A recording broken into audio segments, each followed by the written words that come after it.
Eu não vivencio esse momento. Eu me fechei justamente por isso e vou manter assim, meus filhos vão manter assim, fechados. Pode ser que exista uma religião mundial, como você está dizendo, uma globalização da religião, mas aqui não vai haver. Aqui, não, e os que descenderem de mim vão continuar da maneira que eu faço. Axé, Bani.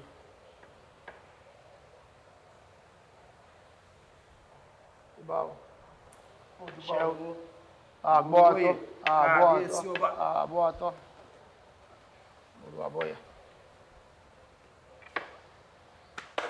Esse é o cumprimento da sociedade de Oboni. A fraternidade, solidariedade, união, justiça e magia. E que não haja traição entre nós. Eu sei, às vezes eu acho aquele negócio que a gente fala muito de brasileiro, acha que tudo que é de fora é melhor. É muito realidade. Os africanos não têm isso, não. O deles é sempre o melhor. Agora, e os cubanos também não têm isso, o deles sempre é melhor. O brasileiro não acha que tudo que vem de fora, menos do Paraguai, é melhor. Eu acho que um babalao hoje que está integrado a essa globalização está sendo o papel que tem que ser feito.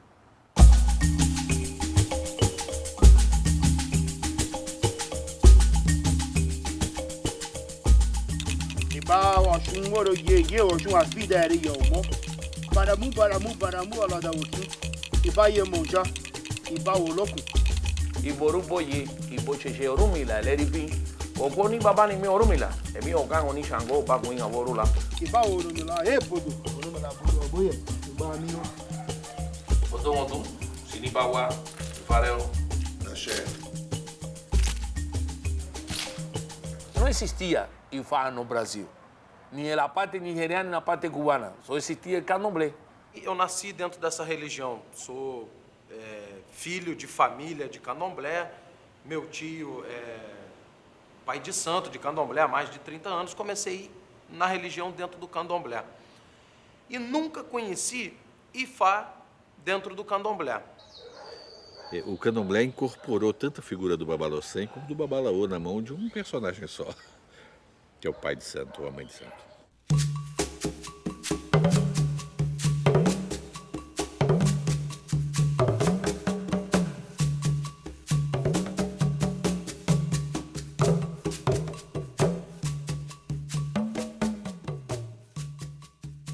Reuni um grupo de 7 pessoas, levei a Cuba, foram iniciados como babalao em Cuba, voltamos ao Brasil e começamos um trabalho de estudo, de iniciático, de conhecimento de Ifá, e assim consecutivamente fui levando vários a Cuba e fiz uns 12, acho que foram uns 12 que foram iniciados em Cuba.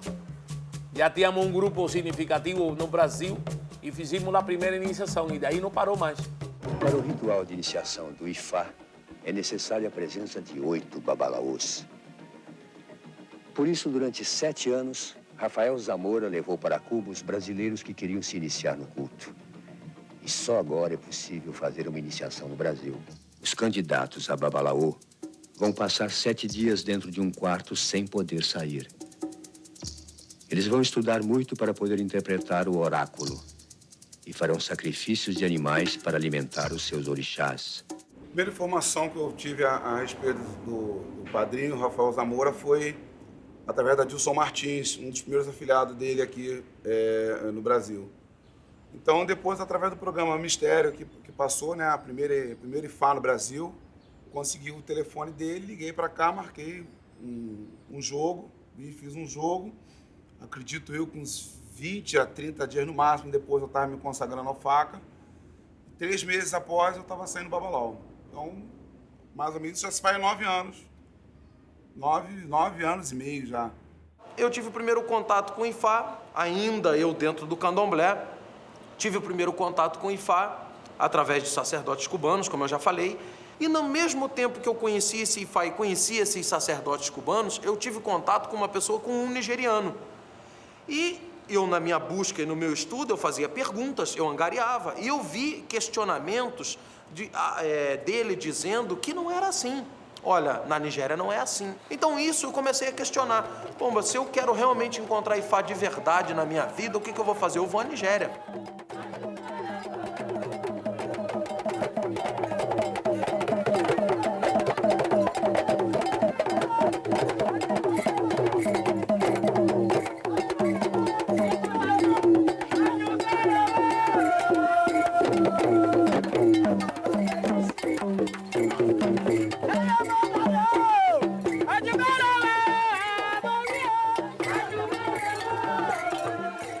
Depois das minhas idas à Nigéria, que eu fui a princípio para me aprofundar mais no culto de Obatalá, Orumilá disse que eu tinha que iniciar para Ifá.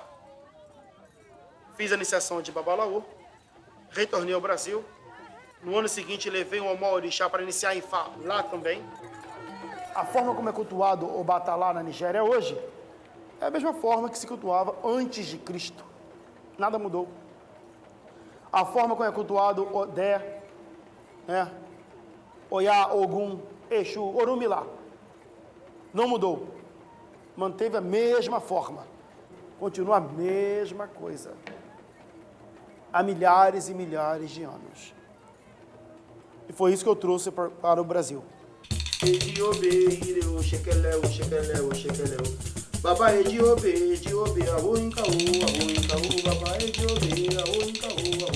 Esses culto de Ifá, hoje como ele está sendo pensado e feito no Brasil, ele é uma volta de outros locais onde ele se deu, como Cuba, como Estados Unidos, como a própria Nigéria. Quer dizer, ele é fruto de um outro momento histórico. A vinda de sacerdotes de Cuba ou de gente de Cuba para cá entra nessa possibilidade de aceitação que tem o candomblé, com ressalvas para as casas matrizes, as casas fundadoras. É que é também muito fácil você pagar um cara, um sujeito que vem para cá de Cuba e está precisando de dinheiro, eu tenho que dizer isso, e dá um curso e está precisando de grana, aí você dá aquele curso e ele, depois de alguns 2, 3 anos, que você é babalaô. Ora, nunca foi assim na África, nem nunca foi assim no Brasil. O babalaô é uma coisa extremamente complexa. Extremamente complexa. Leva na África anos de aprendizagem. Porque, na verdade, não basta a iniciação de Ifá para virar um sacerdote de Ifá. A iniciação de Ifá, ela licencia você. Mas o que te faz um sacerdote são os estudos. Anos e anos de estudos. Como eu já lia muito antes, já fui meio caminho andado. Ainda falta muito para me titular um Uluô Ifá, ou um Babalaô, né? Propriamente dito.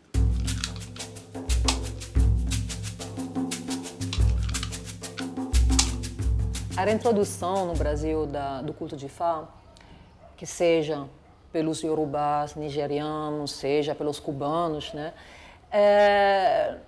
questiona diretamente o modelo do candomblé, sobretudo o modelo baiano.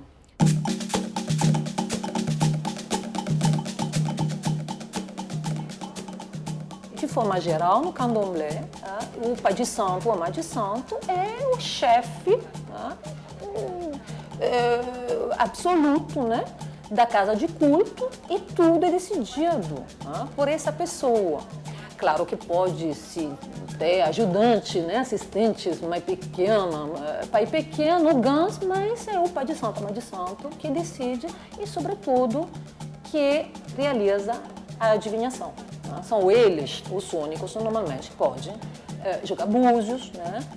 Então, essa estrutura hierárquica, piramidal, né, muito bem estruturada, assim, é ameaçada diretamente pela presença de outros especialistas, né, da adivinhação, seja dos babalaôs. Então eu entendo um babalaô como um médico do rei ou do presidente que serve para o governo e para o povo.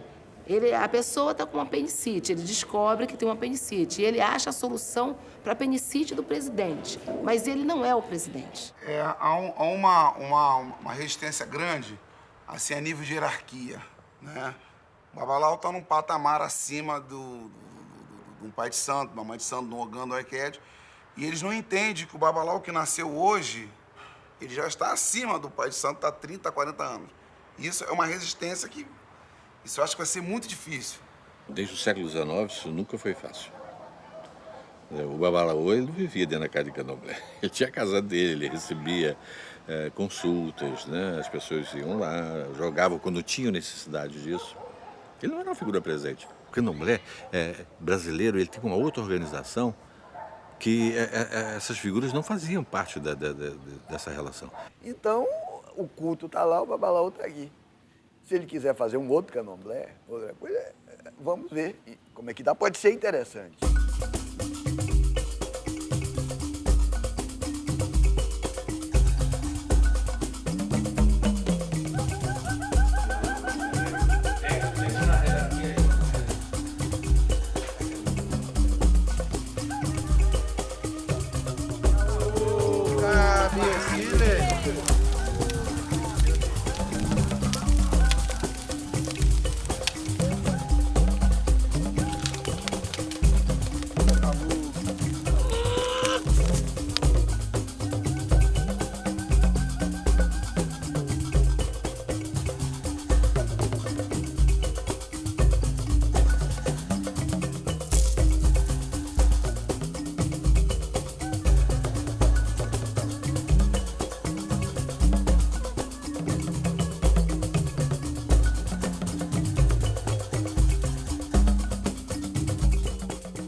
Se cada um respeitar o seu espaço, não quiser ser tudo, não quiser ser o mago de todo o sistema, eu acho que tudo dá muito bem. Cabe o lugar do Babalaô, cabe o lugar da Yalorixá, Babalorixá, cabe o lugar do Ogã, do Ogé, cabe todo mundo. Não tem nenhum fundamentalismo. Nenhum fundamentalismo. Vamos aguardar para ver o candomblé dos babalaos. O verdadeiro fascismo é a posse da verdade absoluta. Né? Toda verdade é violenta.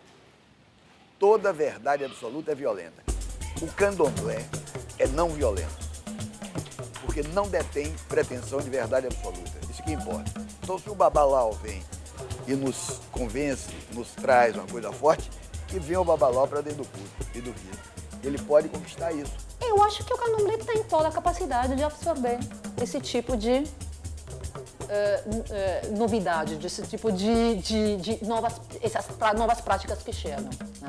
Agora vai se transformar com certeza. Mas não acho que vai absorver um modelo único, que vai virar um modelo único no conjunto da religião dos orixás. É incontrolável 5 mil candomblés na Baixada Fluminense. É incontrolável 48 mil no estado de São Paulo. E é bom que seja. Para ele ser do futuro, ser universal e poder ser um dia globalizado. Porque hoje em dia ainda está muito longe disso.